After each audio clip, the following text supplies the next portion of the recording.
Here's the tank. They seem like they're all mostly doing alright. Here's the one guy I'm a little worried about. He's like, I keep thinking he's bloated, but also if you look, his one fin is like gimped out. See how his one fin is always like tucked in? And he's been like that ever since I got him. I don't know if he's like messed up, like he got attacked or hurt, or if he's just deformed, or I don't know. But you can see his one fin. But he was a little fat looking. Right now he's looking mostly okay. I haven't fed him today. I may just skip today. So we still got the refrigerator light going on here. But what I really wanted to show was the reactor.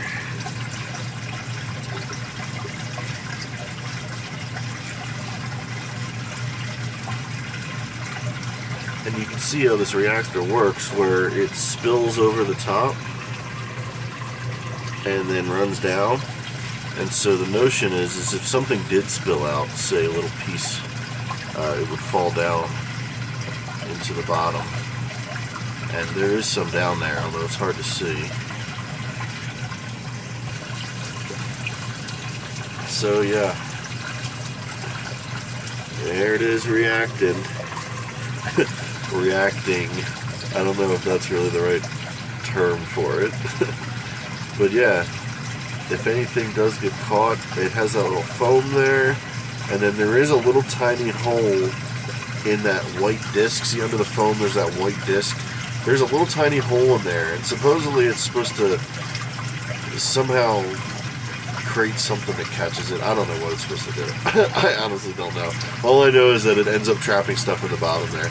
I don't know if it's from when you pull it out, if it leaks out the bottom, or what, but it is what it is. It does catch stuff. It's better than it going into your tank. It's not super hard to remove that whole bottom. All I have to undo is undo this union right here, and just undoing that union, the whole thing will just come out.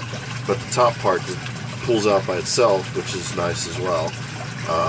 You know, just change the media. But if you were doing a full clean out, then you'd probably, you know, just take the union off and just take the whole thing out, and then you can clean the whole bottom out, clean the top out, you know, do the whole full cleaning. But yeah, other than that, it's you know, here's, you can see this ball valve is barely open for it. I almost regret that I didn't just use gate valves all across these three. I mean, for the returns up here, the ball valves are okay, because for the most part they're either mostly on or mostly off. But for these fine-tuning things like this, I do almost regret I didn't put a gate valve.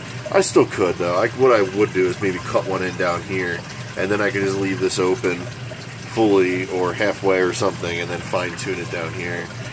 These ones, it's probably okay. Like this, it doesn't matter. This is just an extra. Right now I just have this one just set so I can like turn it on. And it actually helps get the pump primed if you leave it open like that.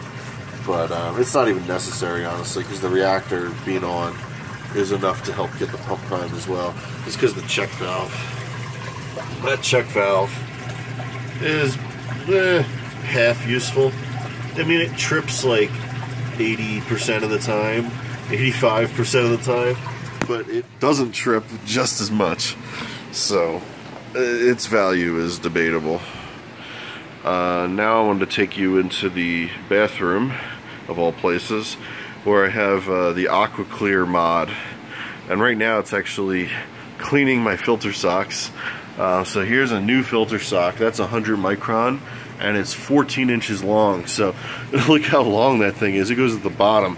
My old ones, you can see, they don't go down nearly as far. And so that one, only the one in front is the new one right now. So I have the other ones in the bathroom, and I'm using the Aqua Clear to kind of to rinse them out, almost like a pre-rinse. So let's go in there now and check that out. So this is the bathtub. And this bathtub gets a lot of action because it has a threadable thing on it here. Since this bathroom has a separate shower, this bathtub is more of like a jacuzzi style, and because of that, it actually has something you can put a faucet on. And man, does this thing put out a lot of water. Watch this. So So that's awesome to have in a room with the 120 gallon tank, because this thing is my do everything drain and fill. Works great for that. Of course, I am looking into an RODI for the salt tank, but that's a different story. So I got these quick releases here, and you can just pop that up, and it's hard to do this one-handed. There you go. Still did it anyway. And yeah, it pops out real easy. And you know, I'll use these hoses. Right now, this is actually attached to just a garden hose sprayer. You gotta love it, right? So now it's like I have a sprayer for this bathtub. Now, you know, some of these jacuzzi tubs do have a sprayer. They cheaped out on this one. But hey, now I have one. So that's kind of a cool, fun thing to do. But I use this to rinse out the socks and do other kind of stuff like that in here. But yeah, in fact, let's show that in action. And here are the socks being cleaned. Let's just put this together. So yeah, here's how this would work. I usually leave it locked on, and right now the hose is filling up. There you go. So I have this driving, you know, this garden hose sprayer, and you can get all kinds of fun modes. Garden hose sprayer in your house, all thanks to the Python, because the Python is basically just garden hose. So it makes all kinds of fun things possible. Here are my new socks, and these are 100 micron, and they're 14 inches long. So I feel like compared to 7-inch long 200 micron, I should probably get the same life out of them. And I'll get 100 micron filter, but they're double the length, so it'll take twice as long to clog up. So we'll see how it works out. I like the notion of filtering finer particles, you know, so they don't get into the media. So ultimately, these are the other two, so these are going to replace my other two socks. And this is just a little power head in here. You can see it moves an okay amount of water. It's a cheap power head I got at like PetSmart, and a pinch as I needed something to mix some water. And here's the AquaClear upgrade. So I think the company is called In Tank or something. And so this is what it looks like. And this thing can actually pull out, so you don't have to have that in there. That is optional. And so the notion is the water comes in through the side here and has to then go down here, and then it has to come up through here and out here, so there's no bypass. The only problem with this thing is, it's somewhat of a minor problem. It's, first of all, it really makes the water level run high in here. And if this got clogged, I can make it spill pretty easily.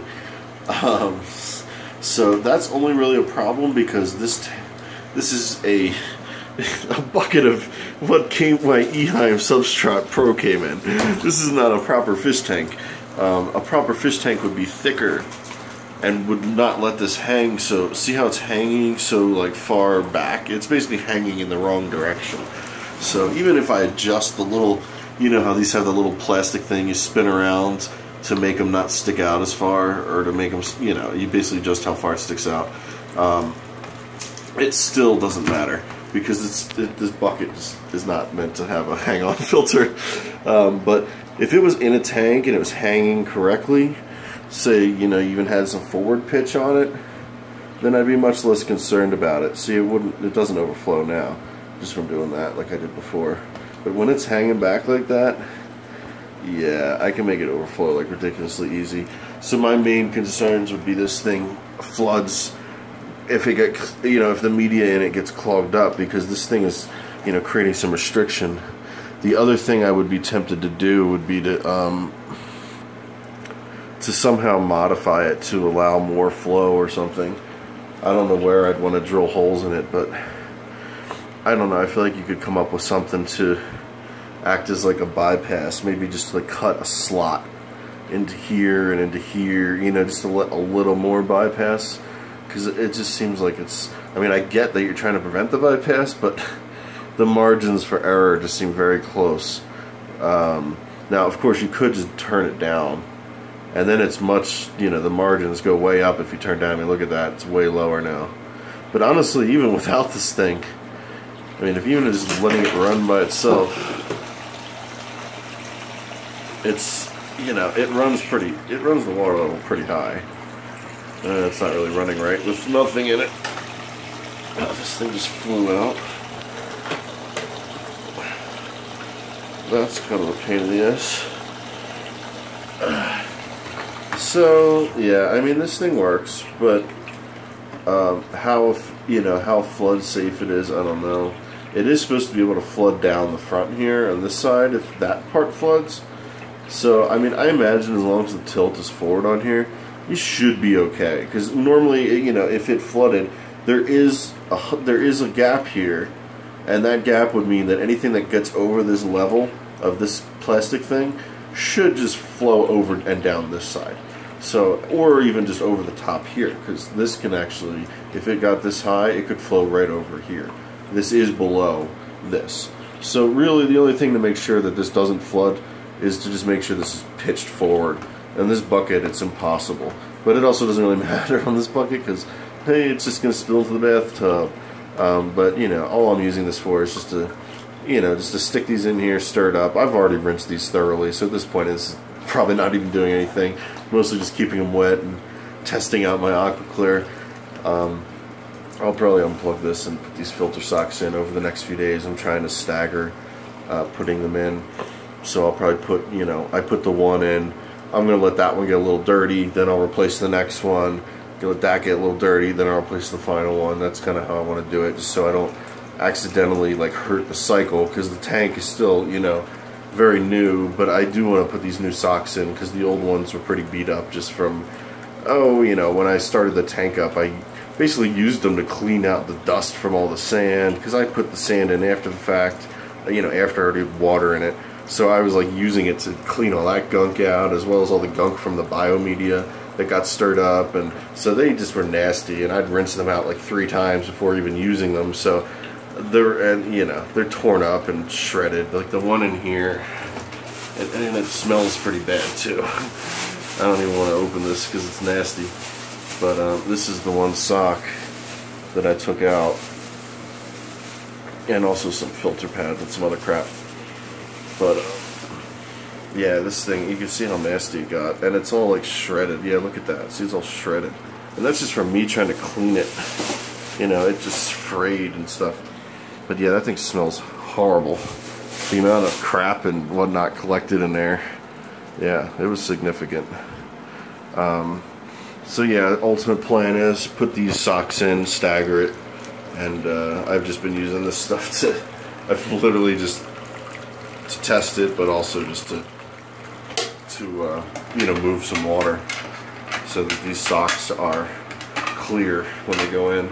It's weird, it's almost like there's soap on them or something. Like when I just put them in, they're bubbling up, and there was like, they were definitely, I was rinsing something off of them, but now they seem pretty clean. The other one didn't have any problems. They didn't, the thing says to pre-rinse them before you put them in. So yeah, so far so good. See how these socks work. The only one complaint that I have so far about these socks is the plastic ring. It just doesn't seem quite as like rigid, or it seems almost like it's crooked, so that it wouldn't sit as nicely in the you know, into the like acrylic that holds it. So I'm almost worried it was leaking around the edges a little bit around the plastic ring. But I don't know. We'll see how this brand works. You know, right now the tank is very clear, so having all 3 of these in there, I'm really curious how clear the tank is. If it stays clear, then, you know, maybe I'll stick with these, but we'll see. I might search around. What I really would like to do is try that, like, filtersock.com or filterbag.com, I can't remember. They let you select anything you want, down to like 10 microns, or like ridiculously small amounts, like smaller than you'd ever need. Yeah, it seems like that'd be a cool place to try getting them from, but you need to place like a big order, I think, or something or the other. So I don't know. One of these days I'll try them. I just want to try a few different socks, see who I like best. I might even try the nylon socks instead of the mesh socks. Although so far I like the mesh socks. It kind of reminds me of more of what I'm used to with a filter. You know, it's basically like your filter floss or something. Kind of reminds me more of that compared to the nylon, where it's almost like, I'm literally putting it through a bag. Almost reminds me of like a pool or something, more than a fish tank. But you know, for this, like a basket. Yeah, but for this, yeah, I kind of like the felt. We'll see. I also want to try to put them in the washing machine, maybe, if my wife will let me. So we'll see how that goes. Yeah, so this is my my aqua clear mod, or whatever you want to call it. I mean, I didn't really make it, but it's modded with this custom thing. I need to figure out what I'm going to do for the media, but I figure what I'll probably do is just take stuff out of my sump and just put it in there, and that way you know, I just have like a instantly primed filter, because it'll just be my sump media. So yeah, we'll see how that goes.